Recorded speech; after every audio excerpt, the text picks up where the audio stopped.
प्रिय विद्यार्थियों, नमस्कार। 12वीं वाणिज्य की कक्षा में आपका पुनः स्वागत है। हमने पिछले अध्याय में प्रबंध के बारे में पढ़ा था।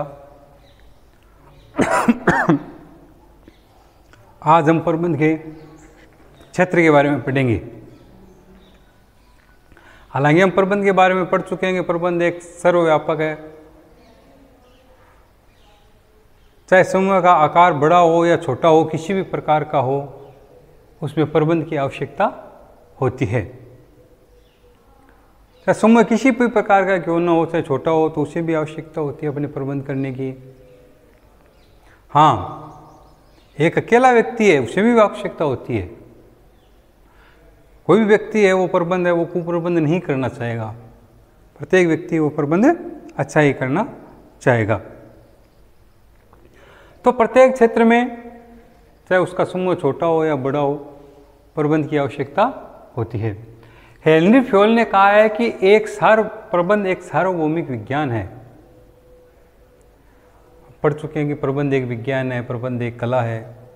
हेनरी फ्योल ने कहा है कि विज्ञान है, सार्वभौमिक विज्ञान है, ये सभी स्थानों पर किया जाने वाला है, चाहे वो वाणिज्य हो, उद्योग हो, राजनीति हो, धर्म हो, युद्ध हो, जन कल्याण हो, सभी स्थानों पर समान रूप से किया जाता है।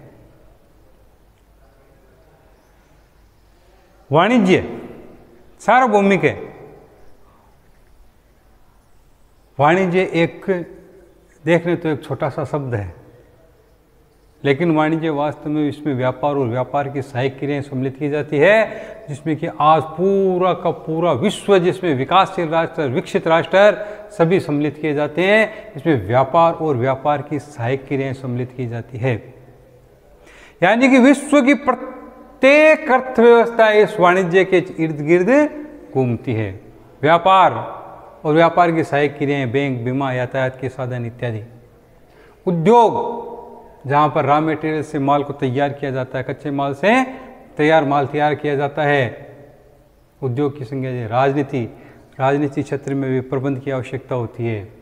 धर्म, कोई भी धर्म क्यों नहीं हो, धर्म श्रेष्ठ है, किस प्रकार से धर्म चलाया जा रहा है, वहां पर प्रबंध की व्यवस्था किस प्रकार की है। प्रबंध की व्यवस्था, कुप्रबंध की व्यवस्था होने के कारण हम देखते हैं कि किसी धर्म विशेष के अंदर व्यक्ति जाते हैं और वहाँ पर भगदड़ मर जाती है।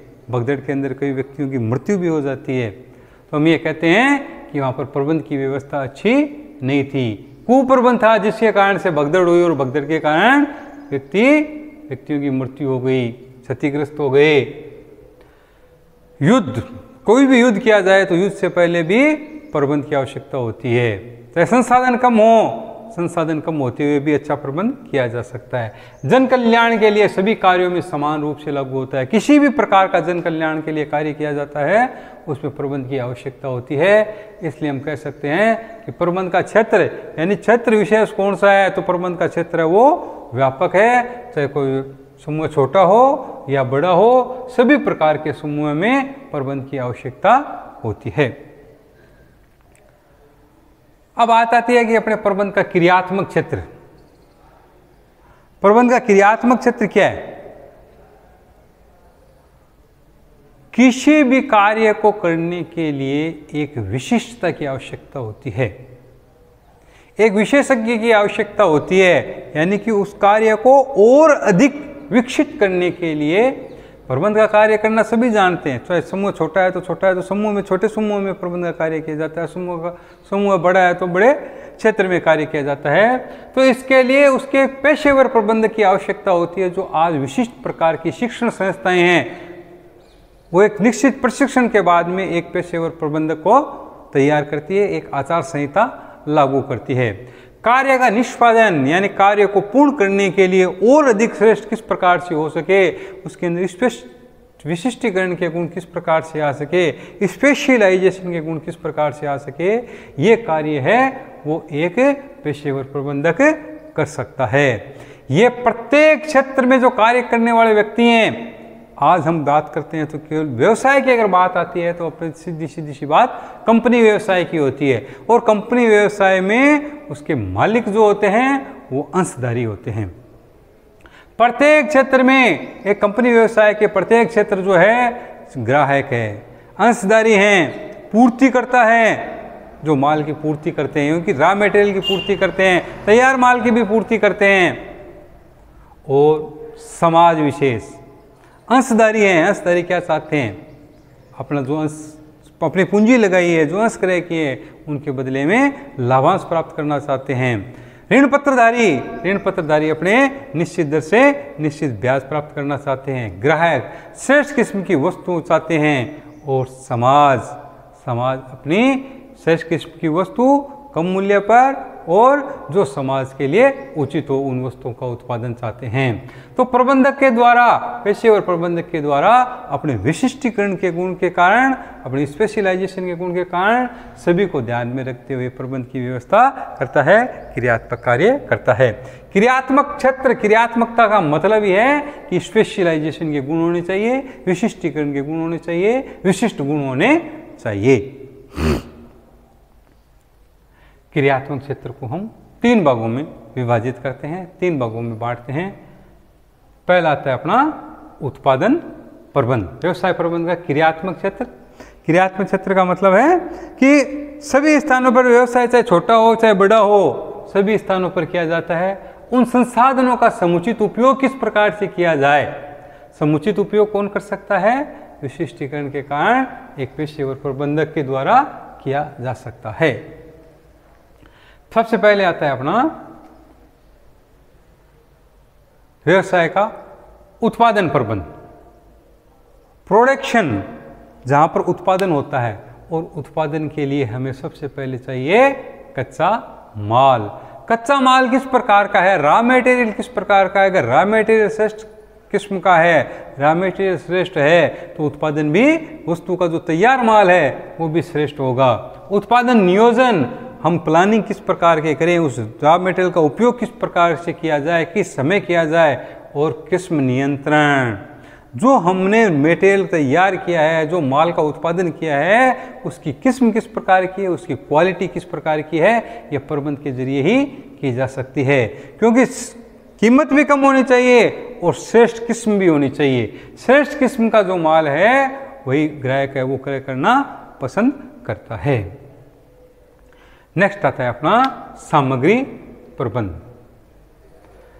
उत्पादन प्रबंध, उत्पादन के अंदर माल का उत्पादन करना। सामग्री प्रबंध, जो माल हमने क्रय किया है, माल का क्रय करना।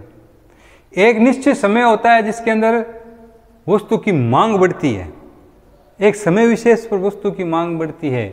क्योंकि जैसे सर्दी का समय आता है उन्हीं वस्तुओं की मांग बढ़ती है, गर्मी का मौसम आता है पेय पदार्थों की मांग बढ़ती है।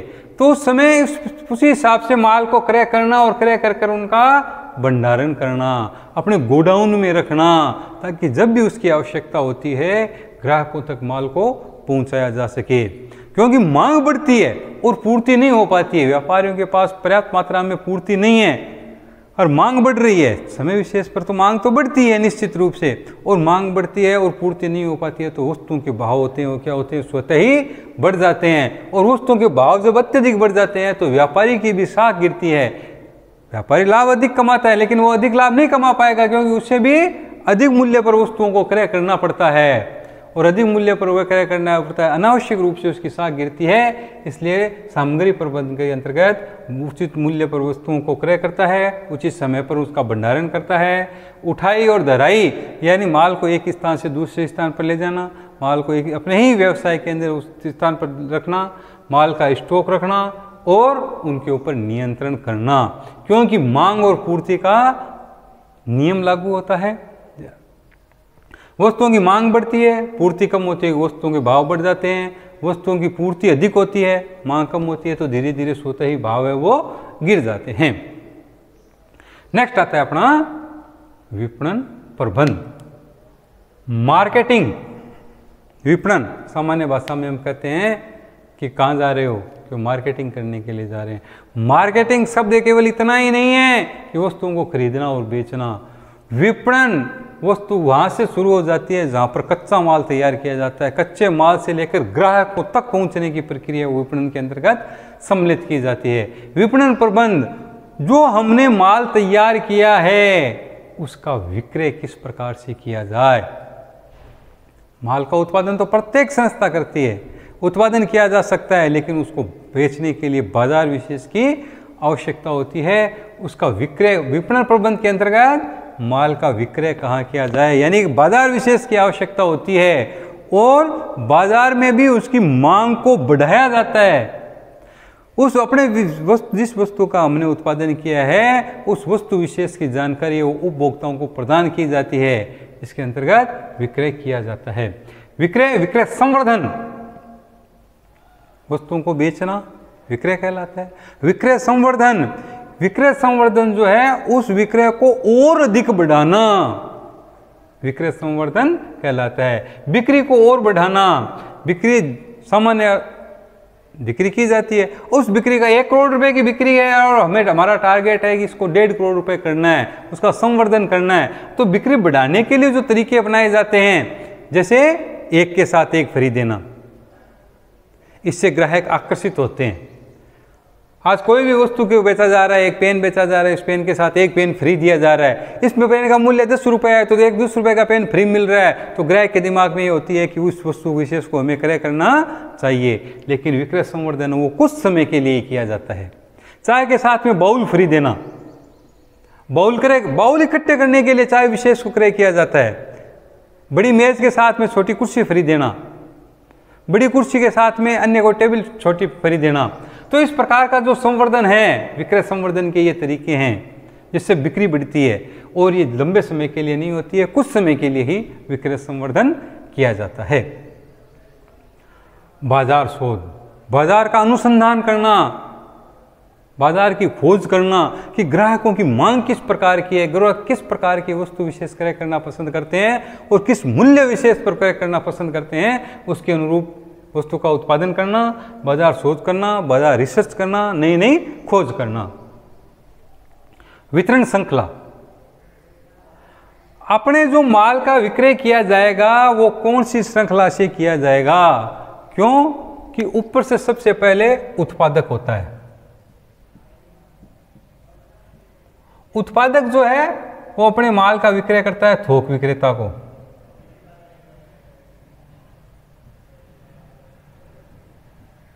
थोक विक्रेता है वो माल को विक्रय करता है फुटकर विक्रेता को,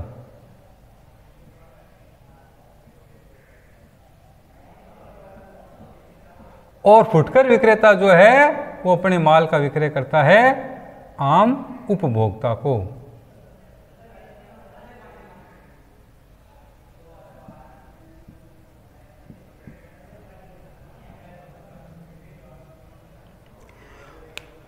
वितरण श्रृंखला, अपने माल को बेचने का प्रबंध, अपने माल को बेचने का प्रबंध किस प्रकार से करेगा। उत्पादक अपने वस्तु का उत्पादन कर रहा है, उस वस्तु विशेष का उत्पादन करके, जैसे बम्बई में बैठा उत्पादक है वो अपने माल को बेचता है थोक विक्रेता को। थोक विक्रेता कौन होता है, जो बड़ी मात्रा में वस्तु का विक्रय करता है। थोक विक्रेता प्राय 1 या 2 वस्तु में करता है, ज्यादातर एक वस्तु का ही व्यापार करता है। चीनी का थोक व्यापारी है तो चीनी का ही व्यापार करता है, और ये फुटकर विक्रेता को बेचता है। फुटकर विक्रेता विभिन्न प्रकार की वस्तुओं का व्यापार करता है और फुटकर विक्रेता आम उपभोक्ता को वस्तु का विक्रय करता है। अब बात ध्यान में आती है कि वितरण श्रृंखला हमारी किस प्रकार की होगी, विपणन प्रबंध किस प्रकार का होगा। उत्पादक वो 100 रुपए का वस्तु का उत्पादन कर रहा है, फिर फुटकर विक्रेता इसके ऊपर 10% चाहेगा, 110 में हो गया, फुटकर विक्रेता फिर 10% का लाभ चाहेगा। इस प्रकार से इसके पास पहुंचते पहुंचते लाभ की मात्रा है वो बढ़ जाती है। तो इसकी वितरण की श्रृंखला कौन सी होगी, उत्पादक सीधा उपभोक्ता को माल का विक्रय करेगा, या उत्पादक थोक व्यापारी के माध्यम से नहीं कर उत्पादक सीधा है वो फुटकर व्यापारी को माल का उत्पादन करेगा, या ये इस प्रकार की श्रृंखला रहेगी। ये पहले से निर्धारित की जाती है, विपणन प्रबंध के अंतर्गत निर्धारित की जाती है, जिसके कारण से उपभोक्ता को सही समय पर श्रेष्ठ किस्म की वस्तु उत्पन्न हो सके। कोई वस्तु इस प्रकार की होती है जो निश्चित एक श्रेणी श्रृंखला के अंतर्गत ही उत्पादन करना होता है, वितरण करना होता है, तो इस निश्चित श्रृंखला से किया जाता है। और उत्पादक चाहे तो सीधा उपभोक्ता, थोक व्यापारी और उपभोक्ता, या उत्पादक या फुटकर विक्रेता के माध्यम से वस्तु का वितरण कर सकता है। नेक्स्ट आता है अपना वित्त प्रबंध, धन की व्यवस्था करना। वित्त प्रबंध कौन से स्रोतों से धन प्राप्त किया जाएगा? हम कंपनी व्यवसाय की बात करते हैं। कंपनी व्यवसाय के अंतर्गत धन के स्रोत है वो मुख्य रूप से अंशधारी, ऋण पत्रधारी होते हैं। वो कौन से ऋण से? बैंक से ऋण प्राप्त करना चाहेगा, अंशधारियों से प्राप्त करना चाहेगा या ऋण पत्रधारियों से प्राप्त करना चाहेगा, ये प्रबंध की व्यवस्था पहले से की जाती है। और उतने ही धन की आवश्यकता है, जितने धन की आवश्यकता है उतना ही धन का प्रबंध करना है। अगर अधिक धन हमने प्राप्त कर लिया, अधिक ऋण प्राप्त कर लिया, अंशधारियों से अधिक प्राप्त कर लिया, तो हमारे पास कोष है वो बेकार पड़े रहेंगे। कोष बेकार पड़े रहेंगे, अनावश्यक रूप से उनके ऊपर लाभांश, अंशधारियों को लाभांश देना पड़ेगा, ऋण पत्रधारियों को ब्याज देना पड़ेगा, बैंक ऋण है तो ब्याज देना पड़ेगा। जितनी हमें आवश्यकता है उतने वित्त के स्रोतों से धन प्राप्त करना। अगर हमने कम प्राप्त कर लिया तो हमें जिन व्यक्तियों को अपने वित्त का भुगतान करना है, अपने धन का भुगतान करना है, वो समय पर अगर भुगतान नहीं हुआ तो उसकी हमारी साख क्या हो जाएगी? गिर जाएगी। इसलिए वित्त प्रबंधक, पेशेवर प्रबंधक, एक विशेषज्ञ जो है उस व्यक्ति को ये ध्यान में रखना होता है कि वित्त की आवश्यकता जितनी हमें आवश्यकता है, किन किन स्रोतों से हम धन प्राप्त कर सकते हैं। बैंक से प्राप्त कर सकते हैं, अंशधारियों से प्राप्त करते हैं, आम जनता से प्राप्त कर सकते हैं, ऋण पत्रधारकों से प्राप्त कर सकते हैं। तो जितनी आवश्यकता है उतनी ही हम धन प्राप्त करें। सेवी वर्गीय या सेवा वर्गीय प्रबंध, सेवी वर्गीय प्रबंध। कर्मचारियों का प्रबंध, जहाँ संस्था का आकार बड़ा होता है वहाँ पर कर्मचारी आते जाते रहते हैं। कुछ सेवानिवृत्त होते हैं, निश्चित समय के बाद में सेवानिवृत्त हो जाते हैं। कुछ व्यक्तियों को उच्च पद पर आसीन कर दिया जाता है, उनका प्रमोशन कर दिया जाता है, और कुछ व्यक्ति जो कार्य नहीं करते उनका डिमोशन भी कर दिया जाता है। इससे पद क्या होते हैं? रिक्त हो जाते हैं। उस रिक्त पद हुए को तुरंत, उन व्यक्तियों को तुरंत भर्ती के लिए सेवी वर्गीय प्रबंध की आवश्यकता होती है, सेवा वर्गीय प्रबंध की आवश्यकता होती है। जो सेवा प्रदान करते हैं उन व्यक्तियों के लिए भर्ती, चयन, प्रशिक्षण और विकास की आवश्यकता होती है। भर्ती, बाहरी व्यक्तियों से आवेदन पत्र मांगे जाते हैं। बाहरी व्यक्तियों से आवेदन पत्र मांगे जाते हैं। आवेदन दे दिया इसका मतलब चयन हो गया, ये नहीं है। जो आवेदन पत्र प्राप्त हुए हैं उनमें से कुछ व्यक्तियों का चयन होता है जो योग्य व्यक्ति होते हैं या संस्था के अनुकूल होते हैं, और जो चयन किए हुए व्यक्ति होते हैं उनको प्रशिक्षण प्रदान किया जाता है। जिस कार्य के लिए उनका चयन हुआ है उस कार्य विशेष की जानकारी प्रदान की जाती है और प्रशिक्षण दिया जाता है। और प्रशिक्षण में जिनमें विशिष्टीकरण के गुण होते हैं, एक कार्य विशेष के बावजूद भी वो अन्य प्रकार की गतिविधियों में भी भाग लेते हैं, उन व्यक्तियों का क्या होता है? विकास होता है।